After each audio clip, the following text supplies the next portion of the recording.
Gogo Hart, the Secretary General of the Association. Well, what I'm going to say here, most people won't let me, but they have to hear me. The problems in the health system is huge. And I'm glad that you call us on the table. I know how many hours political negotiation goes for. We're here to discuss health, and we must be serious about it. My professor is here, and I think he knows my track record. Let me start with this. The problem of the past government and the Liberian people, and if we don't be mindful, we pass to your government, is within the Ministry of Health. The people in the ministry are the problem. The people in the ministry are the problem. God makes it, Dr. Hart says so. They undermine every effort by good-willing Liberians for the purpose. And I agree with you, Dr. Hart. The people in the healthcare system in Liberia, the people in the financial system, the banking system, the people in the system in Liberia are the problem. Corruption is killing Africa. But I thank God for this new president. And we're going to lift him up in prayer that God will use him to destroy corruption and restore some sanity, some order, some dignity in this nation called Liberia. We are the oldest independent republic nation in Africa. July 26, 1847. We received our independence. Are we not the oldest? Should we not be leading the way in inventions, in civilization, in modernization? Should we not be leading the way? How can a nation, a country called Liberia, that once had the largest rubber plantation and iron ore in the world, the streets of Liberia should be paved with gold? The streets of Liberia is not even paved. Where is the iron ore? Where is the rubber? Who has it? Some people got some explaining to do. Some people have some explaining. We need some explanation, and we need those resources. Where they went, we need them. Bring it back. Personal gain. You talk to them, they punish you. I have received serious punishment, but I'm not afraid. And I'm still prepared to receive more. But I will speak out. What we have here in Liberia, the CMO is here. It's not a health system. This ministry and the administrator at the ministry have turned us, professional people, into agents of death. What we do most of the time is to monitor death. You sit and see healthy person brought to you that can go out home to his family, die in your head. Or you can do you wash and run around, act like you're doing something but you're doing nothing. Why? Because they know what are needed, but they refuse to make them available. Where the money go, they have to tell us. Where the money go? Thank you. You go today, you can't even do blood analysis. You can't do urine analysis. You can do blood chemistry. But every day they get budget allotment. Hey, I wish I was a politician. They will be beyond that. And they should be investigated. A thorough audit of that ministry is recommended from our office.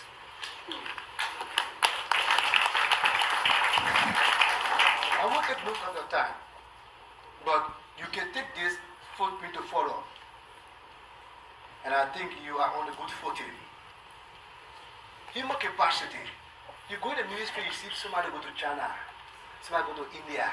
You don't know where they're coming from. They are not major players in the health sector, but they go. But the major players are seated. They can't go. What is happening? Are we in a bus call? Are we serious here? I asked the former president the last time the same question. And I'm asking you, sorry that you just coming about to ask this question. We have to be serious. As I speak to you now, before leaving Tapeta, there was a 3-day-old child born with the most syrup. It's just common intubation, nasal intubation. No one can do it. The child is being fed through tube through the nose. Because we have less anesthetics, no anesthesiology to intubate the child through the nose. Up till now, I've said and I wonder how that child will live. But our ministers are happy because they have got our taxpayer money. They use it to go out of the country. And we can go, but we pay tax. But they are happy because they can fly out of here when they get sick. But we can fly. I recommend that you buy all foreign treatment for your official. Everybody treated him like Europe. I agree with you, young man. That's an excellent, wonderful ideas. That all the government officials, the President George Weah, you should ban them from leaving Liberia to come to the West for medical treatment. Because they have that access and the freedom and the resources, financial, to fly out of Liberia and to come to the West for treatment. That's why they're not focused on fixing the healthcare system in the country. But if they realize they can no longer leave, they are banned from leaving the country for healthcare, they will sit down and fix the problem, because they are really the problem. The corruption. They take the money and they live a lavish lifestyle and let the people suffer and die. But when they and their family get sick, they can fly them out of the country. That's why I say Africa does not have a deficit in finances. Africa does not have a deficit in finances, in economics. The problem of Africa is not economics. It's not finance. It's not political. It's not social. It's not even educational. The problem of Africa, she have a deficit in love. The heart of Africa, starting with Liberia, our heart, we don't seem to have love for ourselves or for our fellow human being.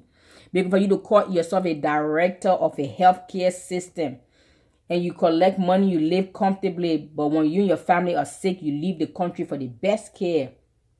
But you leave the citizens to die. If you love yourself and you love humanity, you will see to it that the healthcare system is fixed, that it is good enough to treat both you and your family. You won't run out of the country to get treatment while the citizens die. You don't have love. So for us to fix this problem in Africa, in Liberia, to make Africa great, that's what the Lord has placed on my heart to start. It's a foundation. It's called Make Africa Great. And the root cause of that foundation is going to be what? Based on love. Showing and teaching people how to treat each other with human dignity, love, and respect. If love is placed in the heart of Africans, we will be great again. Added nurse, orthopedic nurse, surgical nurse, pediatric nurse. We need a PhD a year. Okay?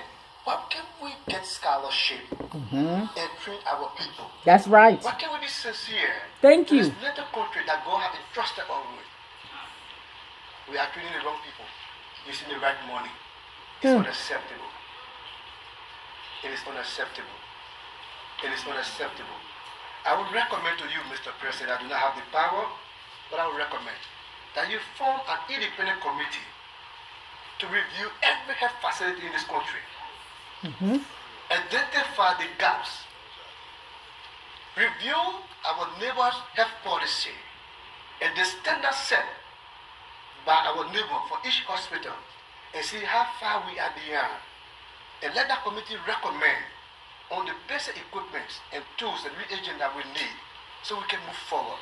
As an independent committee, no minister of health, no deputy minister, none of them on it. Independent committee. Trust me. I was born in that system. I grew up in that system. I'm working in that system. So I say independent, I know what I mean independent. Independent committee to review it. And let's see. You see how what we're lacking. What we're lacking. You can even do a simple blood test outside Monrovia. We treat it blindly. And we both will say free services. Let me make a note to you. There is no free health services here. It is lip service. They say free health services, but the patient buys everything. Everything the patient buys. The CFO is here. The patient buys everything. I'm glad that you postponed the meeting that he should be here. But I came yesterday, I saw I said, no, the woman knows I want to say something real. And I have the evidence. Okay? The patient buys everything.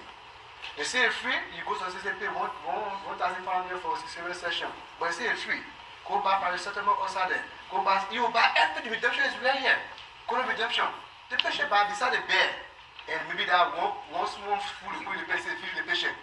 I wonder if they can give it to their children, that amount of food for their children to be healthy. You see the food the sick patient eat in the hospital, you feel sorry for them. GFP is the worst. I don't want to mention the GFP Pandora virus. It is the worst. It is the worst. Patients are sick, they bring small food, you get it well, they bring, it can fool my hand. It can feel my hand. And they won't give that children that type of food in their homes. What are we doing to the people of Liberia? What are we doing? We are not sincere. We need to be sincere. Currently, as I speak to you, from November last year, we get about 50 plus doctors who have obtained their licenses. And the then ministers there, they cannot be on payroll. They will only incentive. But they're working at those of us that are on payroll. So I'm on payroll, I'm on incentive, I'm working 36 hours. You on payroll, on incentive, not payroll, you're working 36 hours. That is gross injustice. We exerted all effort as the association, that effort went in vain. Up to now, those doctors are not on payroll. We beg them every day to sacrifice. That sacrifice is too much. That's too much. You sacrifice other people in job as your sacrificial. That is crucifixion. It's not sacrifice. So we ask that you please get those doctors on payroll. Please. And let's get our scholarship for those who need it. We need a lot of field. Dr. Monobacter of anesthesiology, we need ophthalmology, we need pediatric surgeon, a lot of discipline, some specialty that people can solve, they can do here. We need them. Let's be serious about it. You get our support. On a personal note, now that I have the chance, I'm going to take off the clothes of the Secretary General. I'm going to take on the clothes of a victim of atrocity, and I'll read this letter I have for you, Mr. President. Can you listen to me? I want to use this medium to congratulate you and your team for your success in relation to this leadership. Again, I'm Jonathan Minaguguha, born and raised in Liberia, a victim of the Liberian Civil War. On October 8, 1990, just about 9 years of age, I witnessed the slaughter of my parents. And since then, 28 years, I have lived with that pain and bitterness. We were made offering, but we survived. A few years back, there was a fake reconciliation conference held. And everyone in the conference spoke. Recommendation was made. But no one spoke of the victim of the war. Today, we are classified as not be serious for left, or we are not qualified to get a job. Most of the street people you see, they are consequences of the war. Yes. And no one talk of us. Lord have mercy. Fortunate to come out of the shell by the grace of God. But many more are there. But that's not the issue. Today, let it be known to this generation and the next generation to come that I'm writing you, not in my capacity as a medical doctor or secretary of the medical association, but as a victim of the war. Let society and nature judge us tomorrow. What we shall have gathered before our Creator. I would love to make this clear to you and the public that I never believed in your leadership. I wanted those who thought you would not be a good president. But after a short period, I followed you clearly and closely to see if those injustices of the past were sent into your leadership. But I see the difference, and I realized I was wrong of my judgment. I see your approachment. I see the approachment to me. They are all locals and youth. You are not importing people from America the other day. I want this occasion that you recall your nominee because people cry and you feel it wasn't necessary. Those are signs of a good leadership. And I regret my judgment of you. Director, doctors,